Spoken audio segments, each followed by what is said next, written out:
बिस्मिल्लाहिर्रहमानिर्रहीम। अस्सलाम वालेकुम। Welcome to my channel. इस किस्म में खिज़िर सुलेमान आगा के दरवाजे पर दस्तक देता है। सुलेमान आगा उठकर दरवाज़ा खोलते हैं और खिज़िर को देखकर पूछते हैं, मेरे बेटे क्या हुआ है? खिज़िर फौरन अपनी अंगूठी निकालकर सुलेमान आगा को दिखाते हैं और पूछते हैं, ये क्या है? सुलेमान आगा चेहरा मुतअज्जिब हो जाता है और वो जवाब देते हैं, मुझे लगता है तुम्हारी कोई गलतफहमी हुई।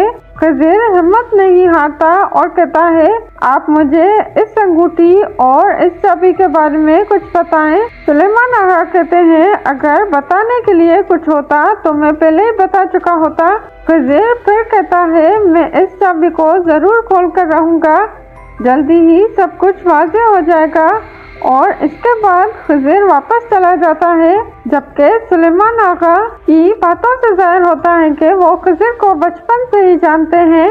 दूसरी तरफ उरूज दस्तीना से बात करता है और कहता है, तुम्हें अंदाजा है सफ़र का कोई भरोसा नहीं, क्या तुम अकेली रहोगी?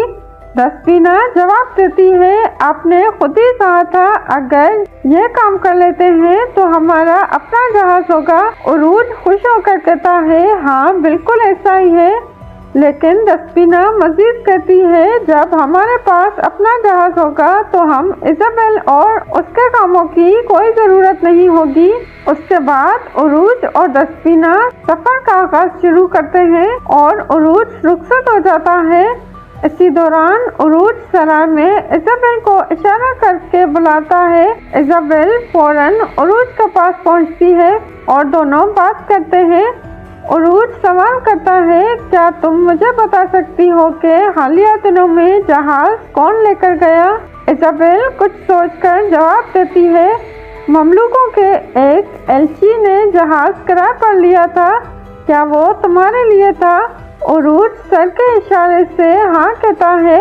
इज़ाबेल कहती है, 3 जहाज गए थे, 2 मैंने खुद दिए थे, लेकिन एक जहाज मेरे पापा ने दिया था, वो मुझे नहीं मालूम किसको दिया।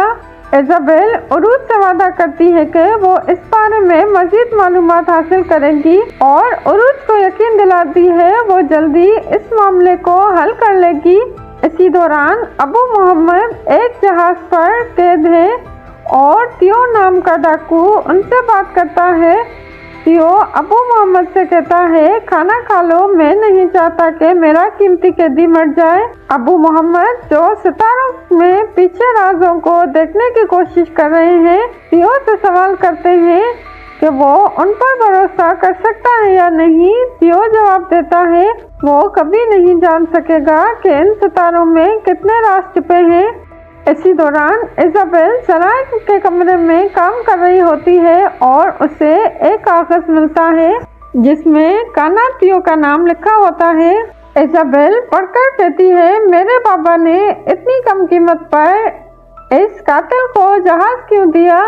उसके बाद इज़ाबेल मजीद कागजात को देखती है और जब उसका बाबा स्लीव कमरे में आता है तो इज़ाबेल सवाल करती है, पापा आपने मुझे ये सब कुछ क्यों नहीं बताया, मुझसे क्यों छुपाया? इज़ाबेल अपने वालिद के सामने राजों का पर्दाफाश करती है और बताती है कि कानातियो एक जालिम आदमी है जो जजीरे पर मच्छरों को तंग करता है। उरूज जो इस गुफ्तगू को सुन रहा होता है, इज़ाबेल से कहता है, अब हमें इन लोगों का मुकाबला करना होगा। इज़ाबेल कहती है, हमें इन लोगों के मुकाबले में ज्यादा मोहतात रहना होगा क्योंकि ये लोग बेरहम हैं। आगे चलकर उरूज और इलियास जहाज पर सवार होते हैं और इज़ाबेल के साथ उसकी मदद की अहमियत पर बात करते हैं। उरूज कहता है, उसकी कोशिशों के बगैर हमारे लिए ये रास्ता बहुत मुश्किल होता। और फिर वो इलियास से सवाल करते हैं, हम इतने आराम से सफर कर रहे हैं लेकिन कानातियो जरूर किसी बड़ी मुश्किल में है।